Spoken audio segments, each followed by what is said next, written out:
if you see yourself negatively, if there is a dark part of that, then maybe something is broken. And yeah, maybe modern advertising or the media has played a part in it, but really it's only inflamed what's already there, because most, if not all of us, have felt these things. We can trace it back now, even as far back as Song of Songs, where this woman thousands of years ago is worried about her skin. And if we were really honest, we could probably track it back farther than that. And I think that maybe it has to do with how you and I embrace being fully human. And I'll explain that in a moment. But I want to go back to maybe the first time we talk about image and beauty and people. Let's just go back to the garden for a second, can we? Here from Genesis 2, God said, "It's not good for the man to be alone, and I'll make him a helper, a companion." And God put the man into a deep sleep. As he slept, he removed one of his ribs and replaced it with flesh. And God then used the rib that he had taken from the man to make woman and presented her to man. And the man said, "Finally, bone of my bone, flesh of my flesh, name her woman, for she was made from man." And therefore a man leaves his father and mother and embraces his wife, and they become one flesh. And the two of them, the man and his wife, were naked, and they felt no shame. That's my favorite line. They were naked, but they were unashamed. They were vulnerable, but they were safe.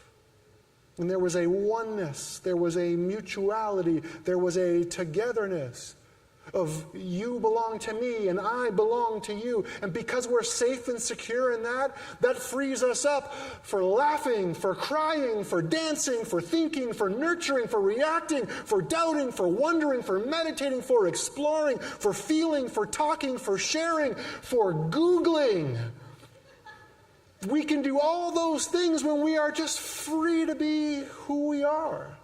So in this sense, to be fully human is to enjoy who we are, to enjoy one another, to enjoy all that God has provided and made available to us. Now, quick time out here. Because as we look at Genesis, we say, well, Adam and Eve are kind of sort of married in the way that we would understand marriage. But then if we fast forward to Song of Songs, well, then it gets a little bit hazy. Like, I'm not sure these two lovers are hitched. And my clue is that she's part of Solomon's harem, like we talked about last week. So then what does that mean?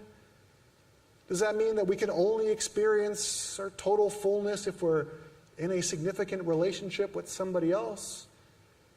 And what do the scriptures say, or what do passages like this say to those of us in the room who are single? Well, I think we need to separate right off the bat what's true and what's maybe false about our record, our thinking around singleness. Sometimes we've been taught or grown to believe that you are not fully complete until you meet who? Your better half, your other half, and that somebody else is going to make you whole, and that person is going to make you complete. It's going to make you the person that you were always meant to be. I don't know where that idea came from, but it most certainly did not come from the scriptures.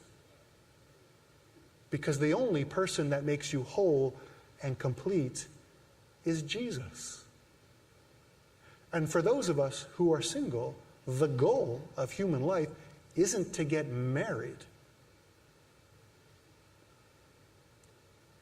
And when we look at the different kinds of relationships that we have, whether married or single, we can maybe break that down into callings. That some of us have different callings to look after relationships in one another in different ways. And the be-all and end-all of the climax isn't to be married.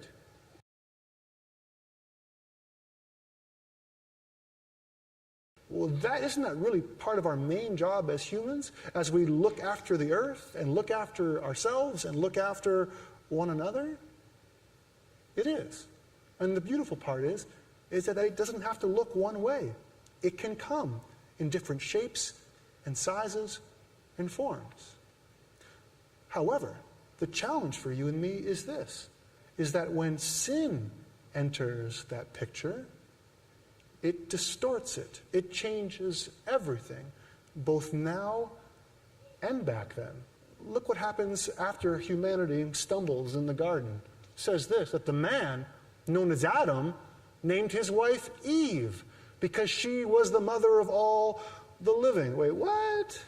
Wait a second. So after the wheels fall off humanity, after this cosmic tragedy of the fall, the woman gets a name change?